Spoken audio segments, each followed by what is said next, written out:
Lisa from WTI, and today I want to show you how to style your hair with the hot rollers using these Conair ones. I've had them for over 10 years and they work wonderful. Something I so like about them is that they have velvet around the roller, so it's very gentle on your hair. It's not going to be pulling it. I love that. So these are so practical to use because once you put them on in literally less than 5 minutes, you can do anything around your house. Right now I was doing laundry, so I folded some clothes while I have them on, so you don't just have to sit there waiting, which is something I love doing, multitasking.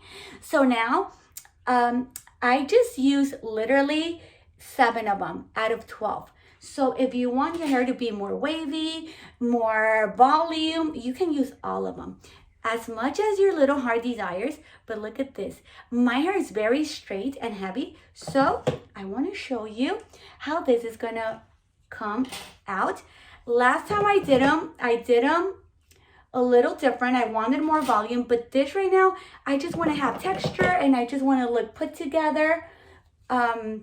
So I just did them a little faster, and you're gonna see. See, it's not even pulling my hair. It's very gentle. And you're gonna see how wonderful it looks. I love it, right? Doesn't this look nice? I highly recommend them. And that is my point of view.